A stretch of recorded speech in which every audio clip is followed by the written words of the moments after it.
Vaughn. Welcome to the EO Wonder podcast. Hello, Kalika. I am so happy to finally be here. I know we've been talking about it for a while, so we finally made it happen. Yay, so exciting. For everyone who's listening, today we have Lai-DuMone. She is the founder of worksmart Advantage. She helps companies minimize turnover through team and leadership development and creativity. She also has an incredible TED Talk and got her MBA. Where'd you get your MBA from? I went to Pepperdine University up in Malibu. Ah, so fancy. It was Welcome. lovely. I think I chose it because it was by the beach, just like I chose my undergrad at UC Santa Barbara. Well, you definitely look like you're sun-kissed and yeah, and anyone who I think enjoys the ocean is okay with me. Yes. So tell us a little bit about your journey. How did you become the founder of WorkSmart Advantage? So I started this business about 6 years ago, and it had been on my mind for probably 12 years. And it was this whole concept of like just using creativity for personal and professional development. And it really came up because I was working in the corporate after I got my MBA. I just dove into this corporate environment and several different corporate environments. And what I found was lacking in my life was these creative outlets. So when I very first started my business, it was not called WorkSmart. It was called Craftivity Events. And what I did was I had like these creative activities, creative events in my backyard for my friends and invite people and also try to bring those same type of creative activities into the workplace. And what I found is that corporations weren't buying this idea of me coming into their place of work and bring my arts and craft supplies to play with their people. It didn't seem like a good use of time. I thought they were wrong, but what I realized in running that business was that I needed to package what I was selling in a way that made sense for them, in a way that would bring them value. So that's when I hunkered down. I rebranded as WorkSmart, and then I tied those same creative activities into business results, or business training, team development, leadership training. Now, it's team development, leadership training, all through the lens of what I call now creative integration, which basically means we do all that type of training with creativity, play, and experiential learning. And what I used to call creative art projects, I now call creative artifacts. And with the change in the name of my company, the change in the focus of what I do, and the change in that name of creative activity to creative artifacts, it's been phenomenally much better and At getting much more well clients, received. Yeah, right?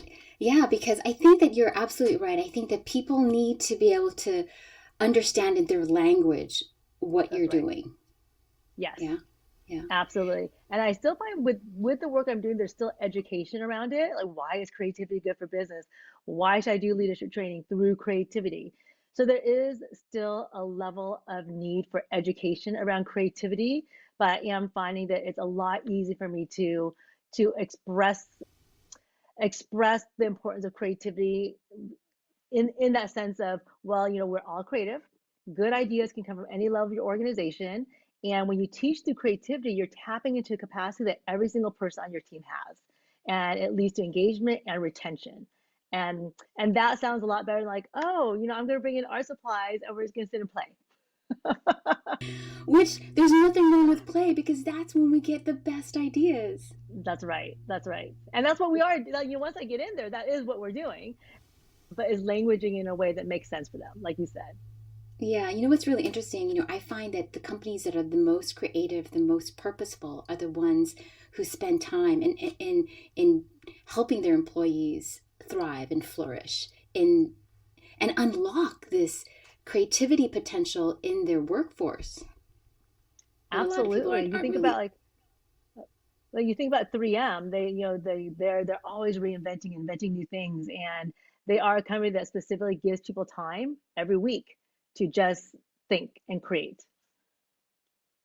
Google does that too, I heard as well. Okay, got it. Right? Yeah. I wouldn't be surprised. Yeah, Yeah, like apparently the 20% of their work hours can be spent on any type of creative product and I any love that. creative project that they have their mind in. So you have your MBA. When did you know, because most MBAs that I know, people who've gone through getting their master's in business administration, Hmm. say that they're not creative. When did you know that you were creative?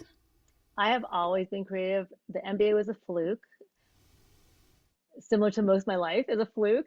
I I had graduated from college and I thought I was gonna be a chiropractor or a physical therapist. So I started working for a chiropractor and a physical therapist just to see what if I liked the field. And I liked it well enough. I got into chiropractic school up in Portland, and it was about 2 weeks before leaving for college up in Portland to chiropractic school that I thought to myself, if I go and do this, like I'm a chiropractor. Like that's what I'm going to school to be a chiropractor. And I remember leaving work one day at the physical therapist office I worked at, and there was an ad on the radio for Pepperdine MBA. So I went home and applied and took my GMAT. And I think within that next 9 months, a year, whatever it was, I was driving up the coast to Malibu to get my MBA. So there wasn't, and my thought around that was like, well, I'm gonna get a master's degree. I could become a chiropractor, go to chiropractic school, and become a chiropractor, or I can go get this MBA and go into all sorts of different areas. And so that's what I did. And I will say like I was very out of place there. A lot back then when people were going to business school, everyone was going to investment banking or accounting or something like that. And I never had those ideas for myself. It was just getting my MBA to have another tool in my belt. So when you were younger, like, because we both have kids, like, did your parents see this creativity in you and encourage that? Well, I guess not because we're both Asian. Yeah. Like Like, really? Like, no, not at all. they want you to become an accountant or an investment banker for sure. That's right. That's right. So I've always been creative my whole life. I would not say it was encouraged. It was encouraged in the sense that if I was bored at home and bugging my mom, she would say like, "Let me show you how to draw this or paint this," just to keep me occupied. But the conversation was never around like to do this for a living or to study creativity or study art. I have a brother and a sister. We are Vietnamese refugees. We were raised in a very traditional Vietnamese household and Asian household. And one of us was supposed to be a doctor, one of us was supposed to be a lawyer, and the other one was supposed to be an engineer. None of us are any of those three. So I wouldn't say it was nurtured in my childhood, but it was around because my mom was really creative too. But I don't think it was ever no one ever took it seriously that art creativity would be anywhere near an option for a career. And can you imagine if there really was a career like entrepreneur, founder of worksmart advantage? You probably would have signed up for that, but this is something that you created on your own. You saw a It need. is. And I will have to say, like, in hindsight, going back through, because I had a lot of like regret, almost anger too towards my parents, or just like blame towards them. I was like, oh, I did all these things because I was told to, right? And I felt like I had to, even getting the MBA, even though my reasoning was either chiropractic school or an MBA. I was like, but why did I think I had to do either of them, right? Getting corporate jobs, getting promoted. There's all these things that happen in my life and all these choices I made that at the time, like, oh my gosh, I didn't make these choices for myself. I made them because of someone else's expectation. So I held a lot of blame towards how I was raised for that. But once I started this business and saw the in shift and success in the business, once I changed the work smart, had these very specific outcomes for the work I do, I look back and I'm like, oh, every single place I was and every single thing I did has led up to this, right? It would be very different for me to try to do the work I do if I was raised as an artist and I was a visual artist trying to go into these businesses, teaching them leadership training through creativity. I think it works because I do have the background I have. Yes, and they also respect that. They respect that you Yeah, have your MBA. right. Exactly. Yeah. Yeah. I mean, Like I'm an you've MBA based. that happens to be creative, right? Versus a creative that's trying to learn about business and teach you about business skills. Yeah, it is so impressive. So I know that you did a workshop for us, and I found it so wonderful because, as a creative myself, I own a design digital agency, I thought how you coax this creativity out from the participants was so beautiful. Can you share one of the exercises that you do? Sure. So the way I use creativity is this idea that when you incorporate creativity into teaching and learning, what you're able to do is open up people's perspectives, right? So if I sit here and just ask you a question, you will think and your analytical brain will start, the synapses will start going and you'll give me an answer.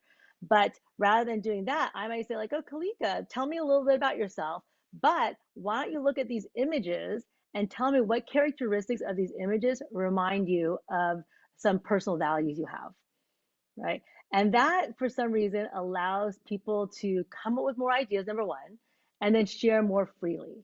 And that's what we really need in the workplace is for people to be freely sharing ideas so that innovation can happen and collaboration can happen.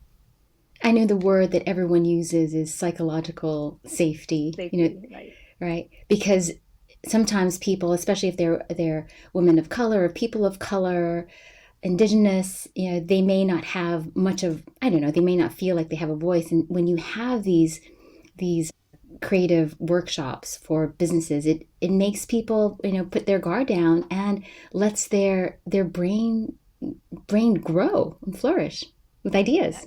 yeah, and you're literally tapping into physically tapping into areas of your brain that we don't generally tap into in the corporate environment, right? The corporate environment is geared for analytical, what was formerly called like left brain thinking, and what creativity does, it brings in right brain thinking. So you're using bilateral thinking, and it just makes sense, right? It just makes sense to use both hemispheres of your brain at work than just one.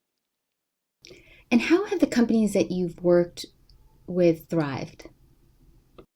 I think there's so many different ways. So it's like psychological safety is definitely one of the ways, right?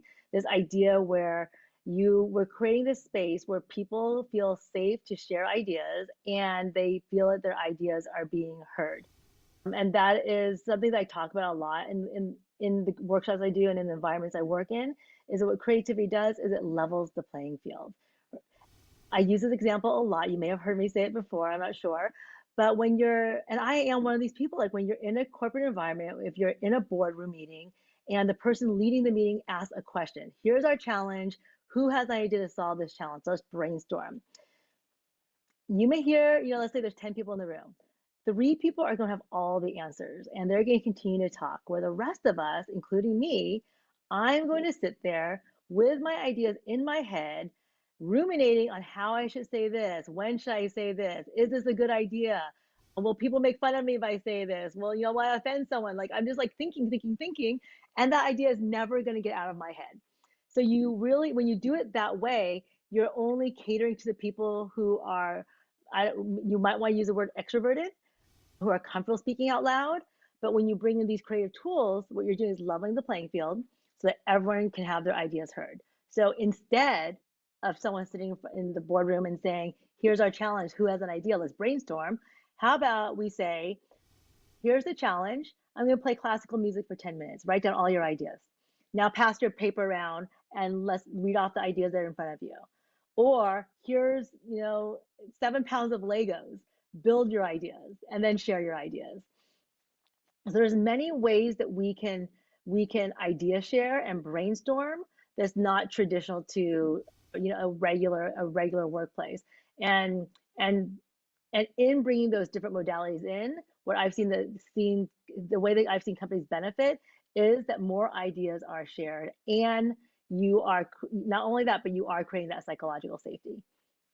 And I think you're so right because as, Asian Pacific Islanders ourselves, we were taught to be quiet. And so we were trained to not say anything. And in other cultures, American culture, the more that you speak up, the more that you raise your hand, the more that you're praised for it. So you're absolutely right. Like how ideas are shared isn't really equal because of how we were brought up.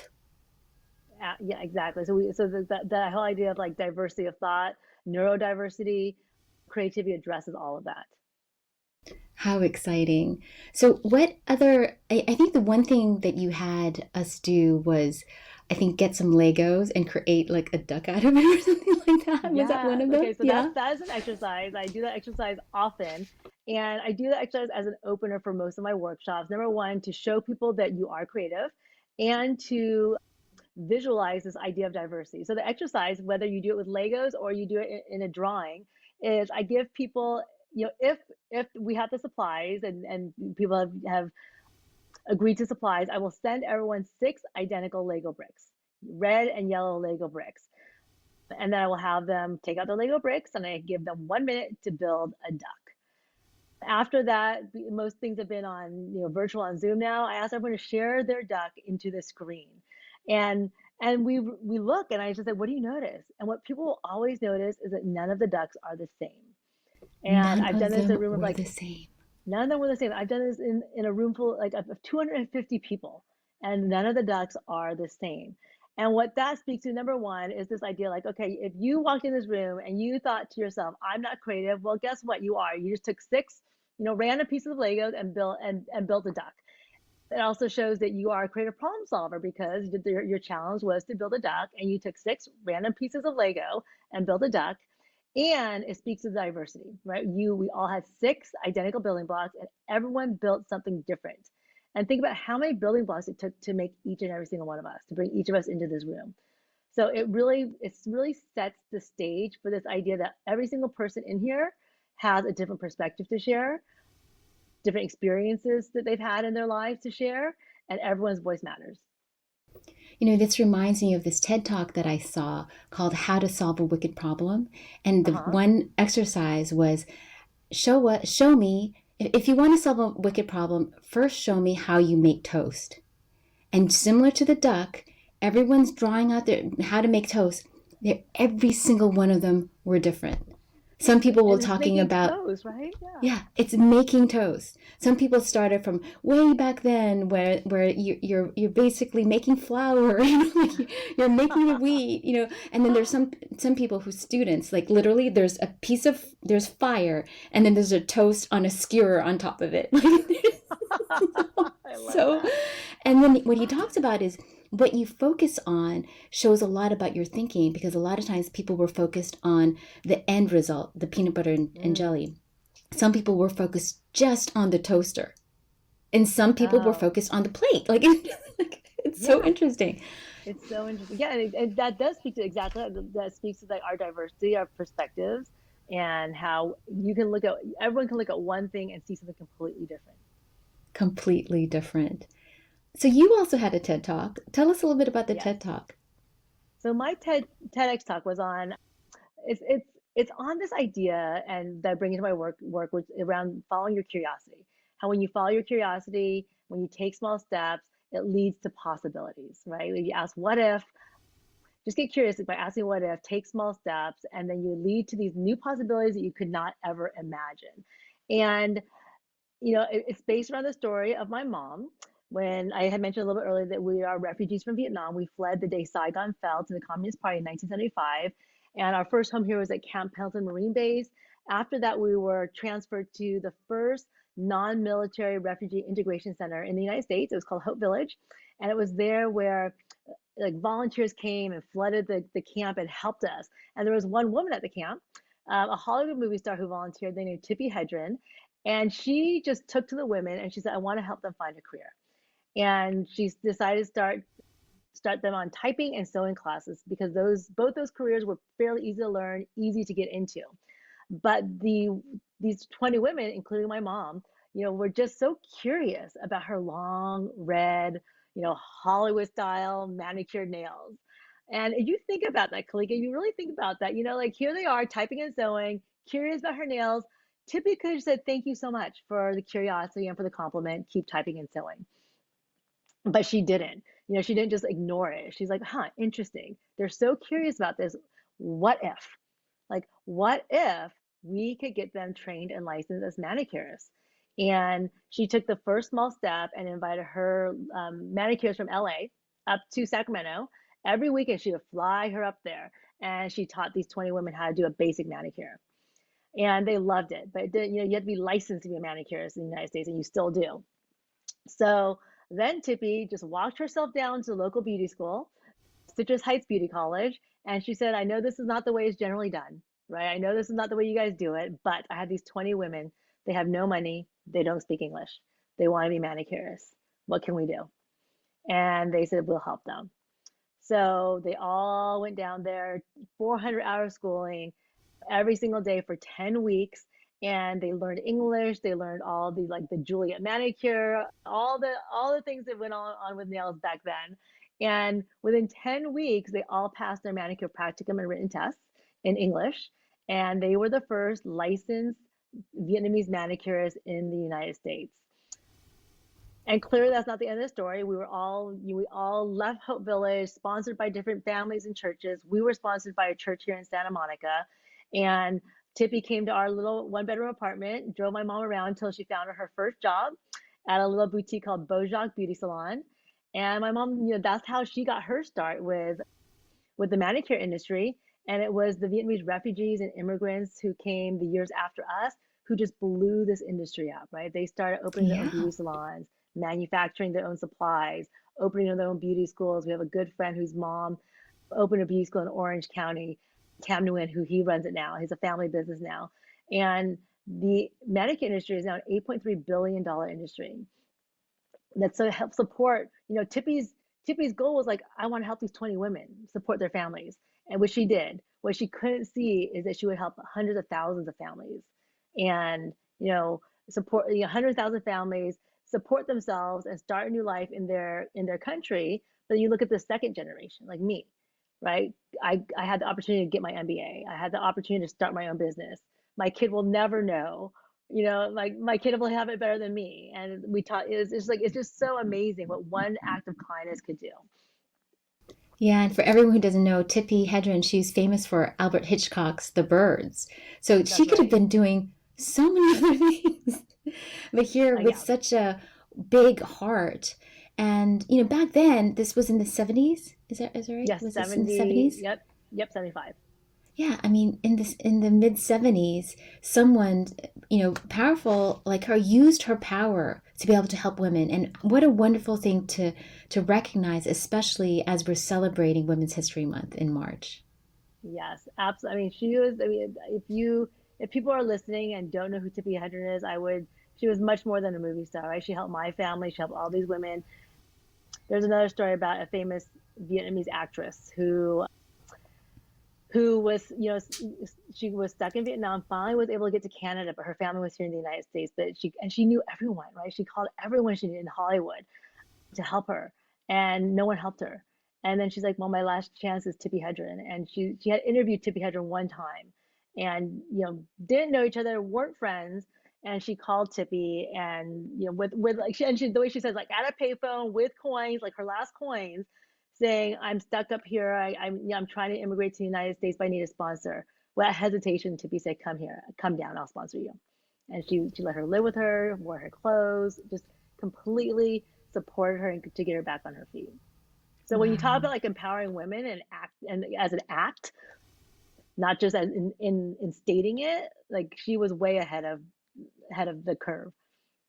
I mean, really, I mean, if we had her here now, it's just wow, where well, and she got us the start, right? I mean, Oh yeah.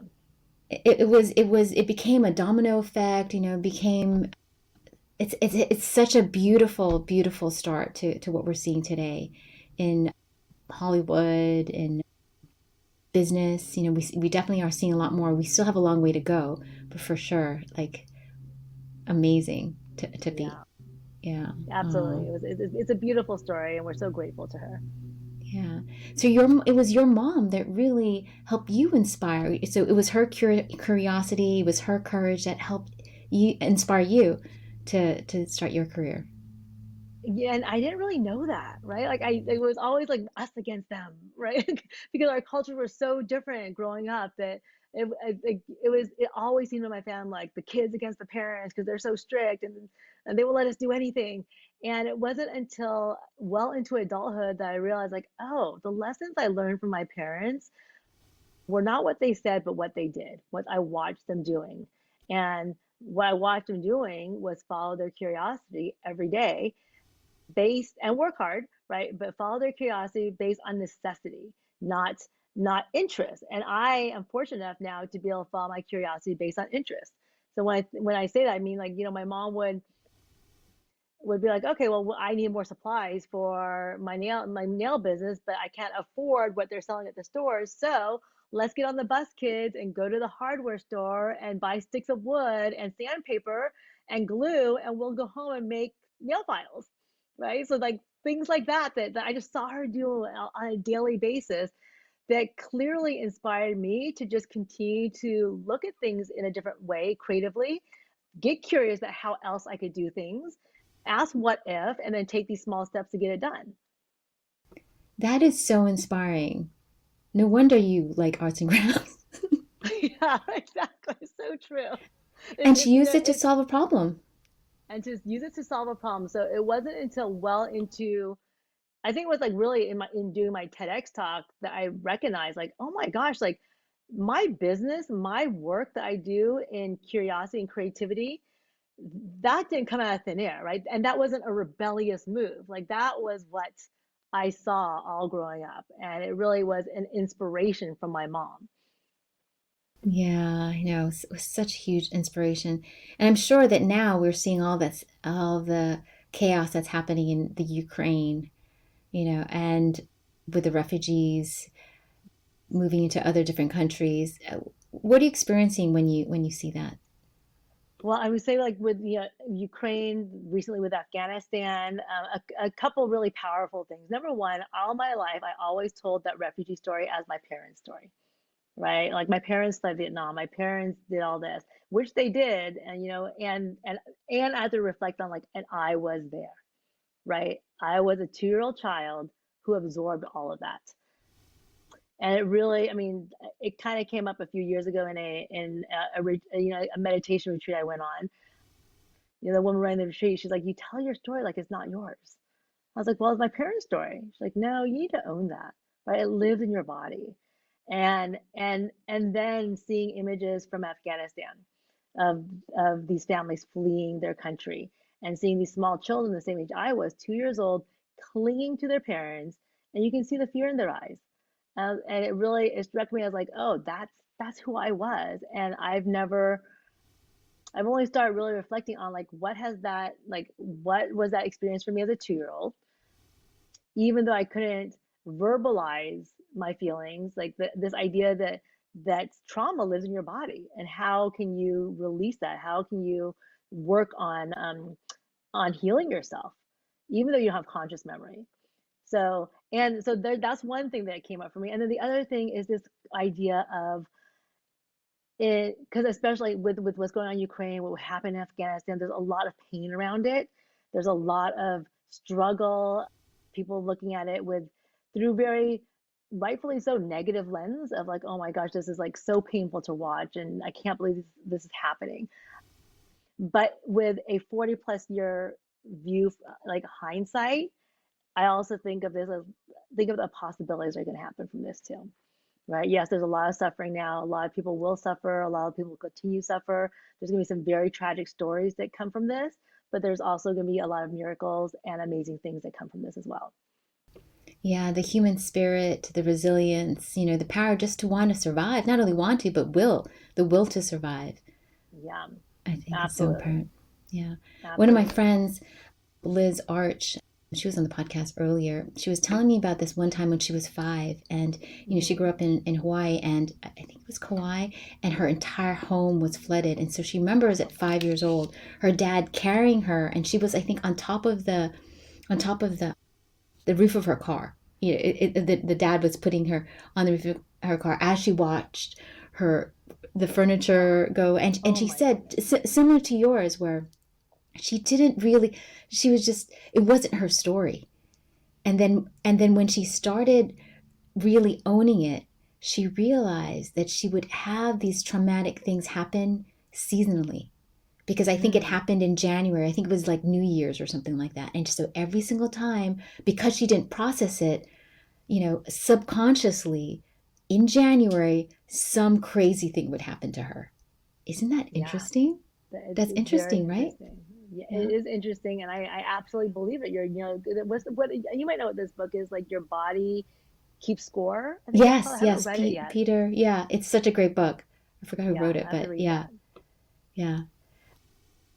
I think that, yeah, we store it. And then as she was talking about, there's big T trauma and little T trauma. Right.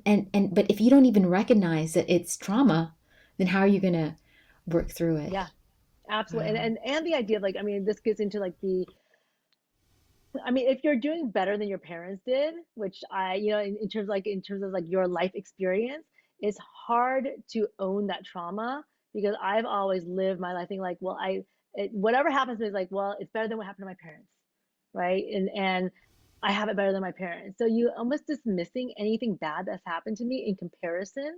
And we all know, when you compare, you really diminish everyone's experience. So being able to own your trauma, small t, big T, whatever it is, and realizing if like that is your experience, regardless of anyone else's. Yeah. So comparison, the monkey mind checklist, it's like number 8 or something like that. Yeah, absolutely. There's so many things with our monkey mind is a term, a Buddhist term that your brain goes from fear and doubt, and Mm, it's wonderful that you can you recognize it. That you're comparing. Well, it wasn't as bad as that. But we right. but we say those types of things so that we ourselves can survive. Yeah, Yeah. absolutely. But it's great that you know how to reframe experiences for in a positive way, because we need to hear and see more of that. Well, yeah, and learning too, right? It's always a process, and I always need my reminders. And I think my child is a reminder for me, right? It's Yeah. like this idea that you don't want to carry over things and pass it on to the next generation. I was listening to this is a while back now, an Oprah Winfrey Super Soul Sundays podcast, and she was talking to Dr. I forgot her first name, Dr. Shafali, but she's like a child and parent psychologist, and she said one. I mean, the whole podcast was amazing, but one statement she made still I carry all the time. She said a parent's subconscious is the air your child breathes. Wow. Yeah, so I'm like, okay, well, let's not let there be too much in that subconscious that's negative then, because I mean, I believe that's true. Like our unconscious behavior is like these children pick up all that energy. Yeah, something happened to my daughter a couple of weeks ago. There were a whole bunch of kids that didn't invite her to the mall. She has a group of 11 Mm, friends, and when that happened, I was so upset, because as a mom, like, you empathize, and then realizing, like, gosh, I'm probably even more upset than she is. No, she was crying in her bed, obviously. And then I started looking at her as a hero, whole and complete, mm, someone who can take it. And so when I went to her bedroom to talk to her about it, and just said, you can change this. You can ask who created this event. You can find out more. And she's like, no, I don't want to. But you're absolutely right. Like, when I started looking at her lens, like, oh, poor her, you know right. she Yeah. will take that on. But if you start looking at them like, you can do this, you're resilient, Yes. everything. And it's subconscious. Like, I wasn't really saying, like, oh, you're resilient, but just the feeling that you can handle this, we can do hard things, is something that we definitely pass on. Yeah. Yes.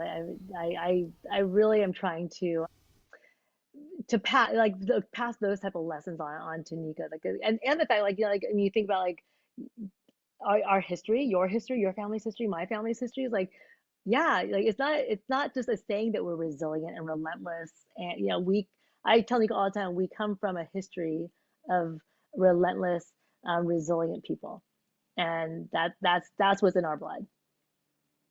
Yeah. And how does he take it? He's like, my poor little guy. He's like, well, why am I so scared of everything? He's a nervous one. But he was just like me when I was little. Like I, if you knew me as a 5 to 8 year old child, like you would never imagine I'd be sitting here talking to you, standing on stage doing a TEDx talk. None of it. There's no way. Oh, you're a public speaker. you Yes. your clients are Google and LinkedIn. Yeah. You would have been Yes. no So way. No, not a chance. I was so shy. Yeah. Yeah, I had a lot of social anxiety. I mean, and again, it's like I didn't no one called it social anxiety at the time, but that like when I in retrospect, like what I would do is like I didn't want to leave the house ever. I didn't let my parents leave the house ever. They would want to go on a movie date. I would sit at the front door crying and tell them not to go because something bad's gonna happen. And we talk about like, oh yeah, it was my parents' story that the whole refugee thing. But you see, even as a 5-year old, how that was represented in my behavior. How did you move beyond that? Because we're I guess are you still considered Gen X? You're too young. And we never had those No, am I? No, I'm resources. Gen X. Yeah. Oh no, yeah, We we didn't have those resources for sure. We didn't. and that's why we just sort of like buckled up and just like we dealt with it. How Yeah. did you how did you transform? That's such an interesting question. I don't even think I've ever reflected on when exactly that transformation happened. I will have to say there were like, even in elementary school into junior high, I mean, if I have to give credit, it might be to the all girls Catholic school I went to. Yeah. Once I was in high school, I went to an all girls Catholic school, Yeah. and there was like we all just spoke out. We all had our ideas. We all spoke out. There was no hiding. There was no hiding No behind like hierarchy. these. Yeah, no hierarchy, none of this like male aggression there that Right. was like, oh, I can't talk because he's talking or being talked over like that. And I think that's where I learned that, and I just carried on to college and beyond. So interesting, Kaliki. You really had me make a revelation there because when I think back of like when did I start using my voice, it would have had to be in high school. And I will And say, like, I know, I mean, again, like I said, we can talk about anything here. And I will have to say, I think it was around the same time, junior high or high school, where there was an incident, and it wasn't terror. I mean, I shouldn't like let me just take that part back. But I was verbally sexually harassed as probably like a 11 or 12-year-old girl in church, by the way, right? in And my church. reaction in church, and my reaction was to stay quiet, right? But after that, I was like, that will never happen again. Like that will never happen again. The idea that I did not use my voice in a situation to protect myself like that, I made a decision right there and then that will never Oh happen again. no. Oh yeah. Oh, Trust me, people have paid the price. now they know. Yes. You got some good practice in. Oh yeah. Yes.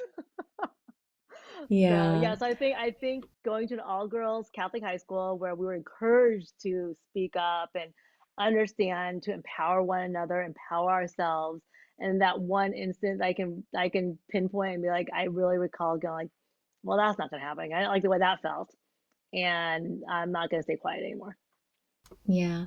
And now thinking back, I'm wondering whether or not transform is really the right word. Maybe it's just remembering who you really are, Like maybe who you are Yeah. right now is really the original you, and the other layers that you took on, fleeing Mm, Vietnam with your parents, and it's just sort of like shedding that's that interesting. layer, Yeah. you know. That's an interesting perspective too, because I would say that my mom would say like I am now who I was originally Yeah. as a baby, right? Like Yeah. really out like adventurous and like she tells me stories like she would put me in my crib and come back and be like I'd be gone. Like where is this girl? I always Where put me in did her she crib and go? now she's gone. Oh, And we would go down escape the house and artist. find me in random places. Yeah. Oh, you found a creative way to escape. That's right. That's right. So creativity is always there. Oh my gosh. So, what are you looking forward to in 2022? This year seems so interesting to me. I feel like I'm at a place in my career and in my life where I'm looking for both stability and change, right? So in terms of stability, like my work, I love what I do, and I'm I mean, I'm finally at a place in my life where starting this business just like this feels right. I look back at a lot of things I did, and as I said before, it was for other people. This is clearly for me and the right place for me to be. And that's why I keep going. There's definitely been over the last 6 years like struggles of, is this going to work? Like, is this bringing value? But I remember hearing when I first started my business is businesses succeed when you start and keep going. And that's what I always keep telling them, start and keep going, start and keep going. And and I mean, it wouldn't really be well advised to keep going if you're getting negative feedback, if it didn't seem to be working, but it is working. I'm getting a lot of positive feedback on the work I do. So that's what really drives me to keep going. And I'm over the last couple of years seeing some real success with the business as well. So for me, the stability is continuing to grow WorkSmart.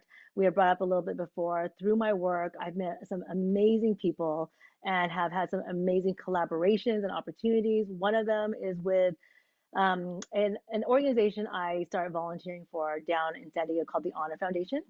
And they are an organization that works with special force operators, Navy SEALs, Marine Raiders, to transition from military career to civilian career. So I started bringing my creative activities to that work. And in that, I met a gentleman named Joe Lerner who coaches for them. And we've now started a project together, a company together called True Cycle Coaching, where he really brings in the coaching methodologies and I bring in the creativity. So be able to combine those two things. And I know you built this, or you designed us an amazing logo and branding. Thank you so much. You're the But best. you're the best. Joe and I talk about that all the time. We're like, we love how Kalika calls us the You are. best. so, so, so I think in this next stage of 2022 is finding collaborations like that make sense and that come so naturally, right? And I'm not like seeking. I'm such a doer that I'm generally like pushing. What's next? Driving things to happen for myself and my business. But what I found is in doing what you love, giving back, finding yourself in places and situations that just make sense to you, these natural collaborations and opportunities arise. So that's what I'm looking forward to in 2022. It's like just kind of like this whole idea, like let's just get curious and see what's next. Like what if I do this, whatever it is. I'll tell you.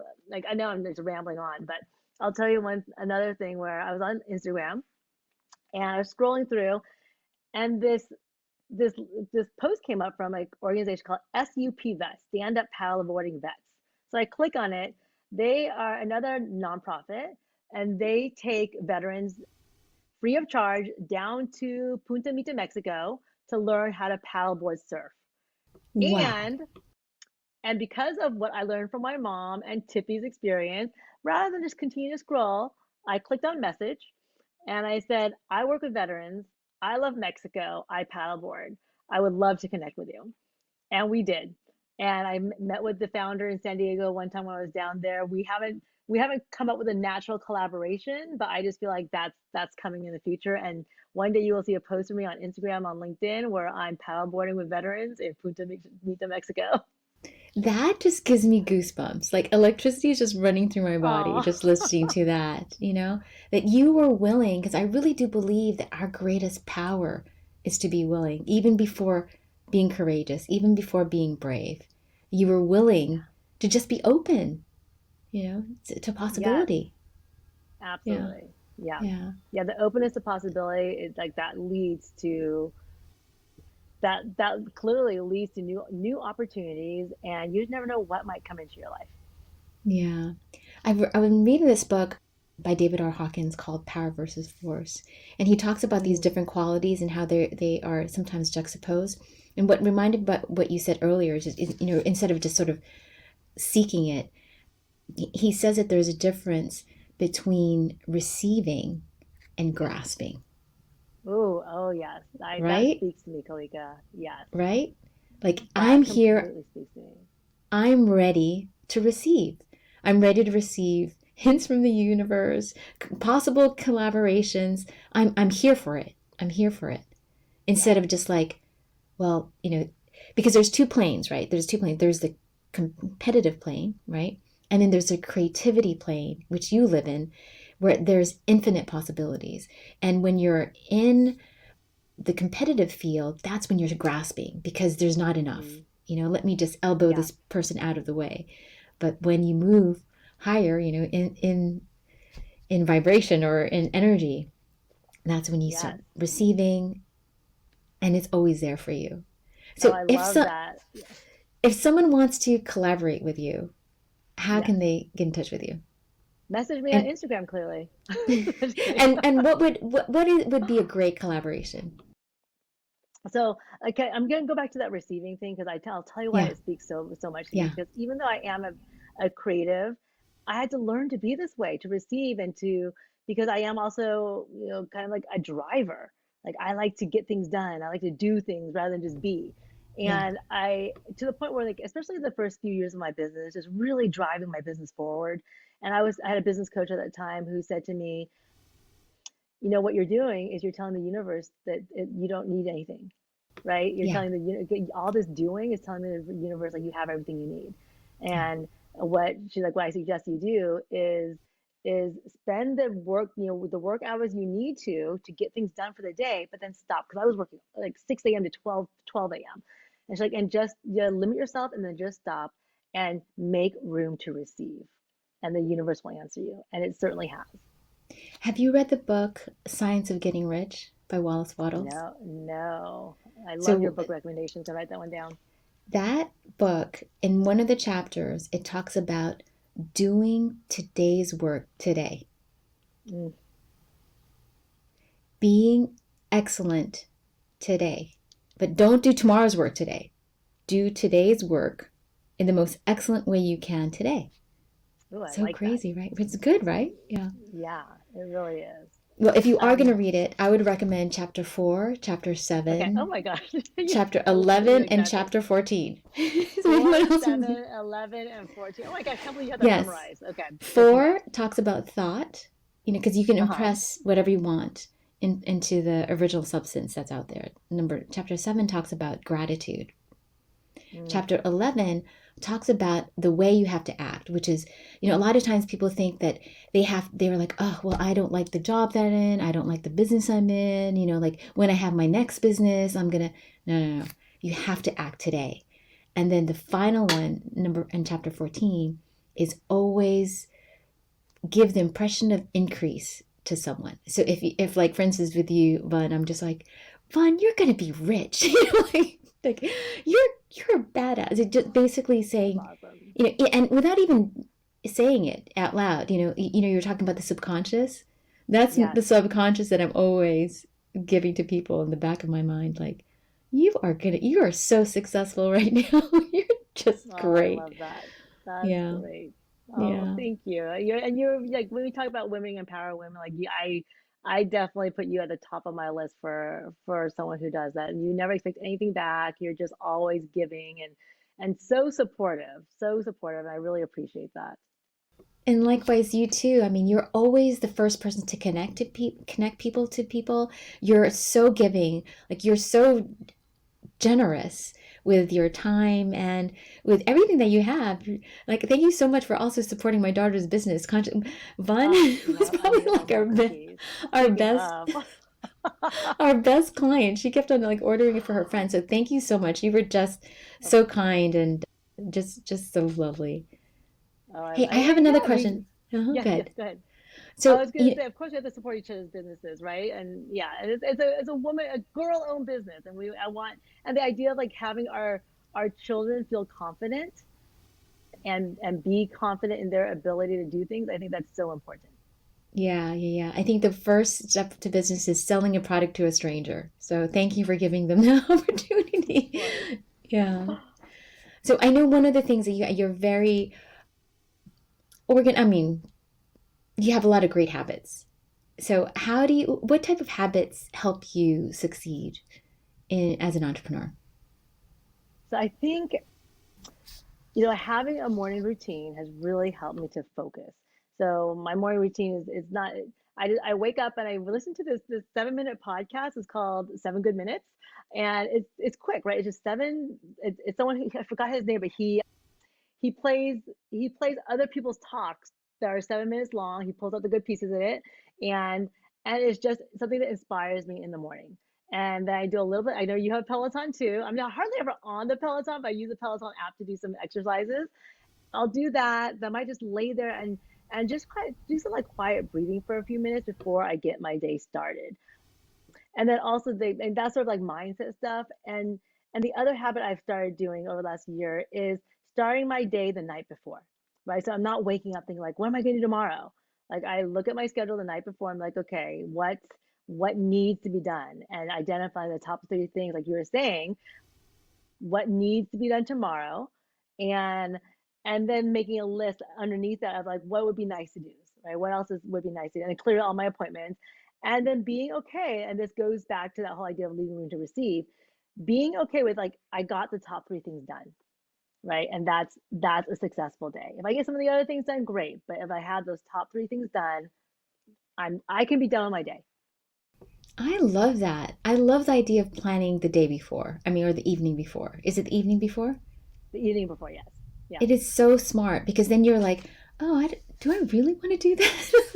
Is that really on my schedule? Can I move that out? Yeah. Have you Right. ever seen these productivity sheets from Intelligent No. Change? So anyway, I love these No. productivity sheets. You know why? Because it only lets you do like one, literally, like, do you see this? It says like I one can't see it. thing. It's Okay, like okay, one thing, like uh-huh. the most important tasks for the day, the secondary, and then additional. Like literally, because usually my to-do list is like Oh 20 my things God, so long, long.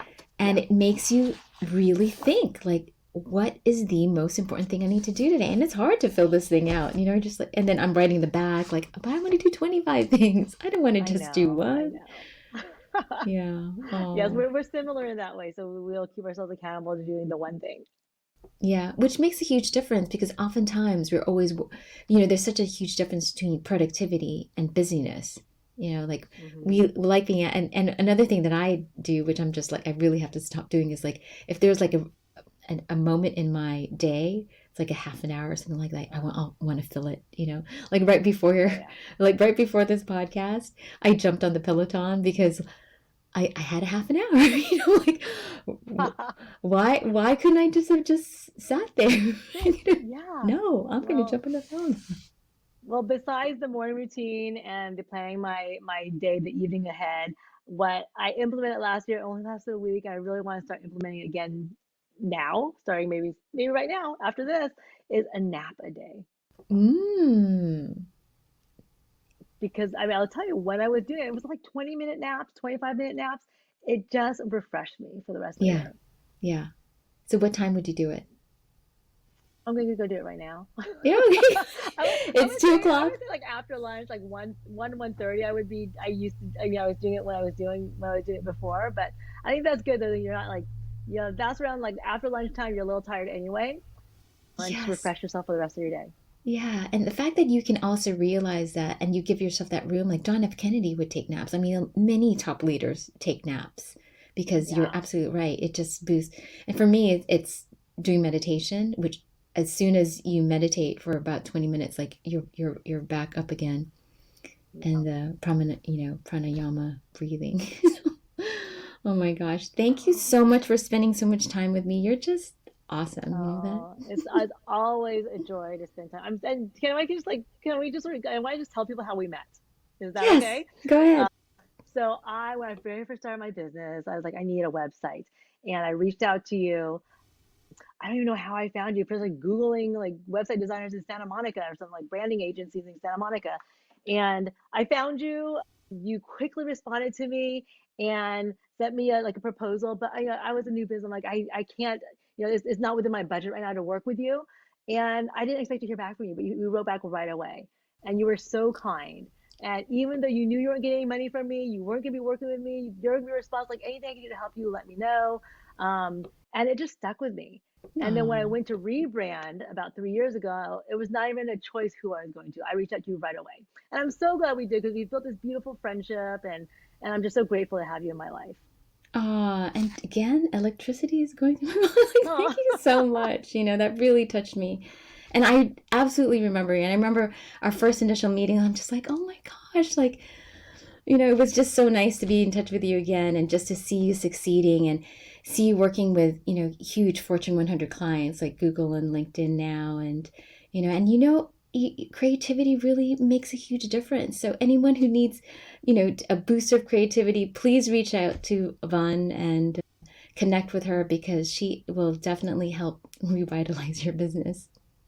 Thank Thank you, you so Felicia. Thank you much. for having me. You're the best. And I'll see you soon. I'll talk to you soon. You're the best. Yes, hopefully soon. In person, okay? In person. Yes, I would love that. Thank you.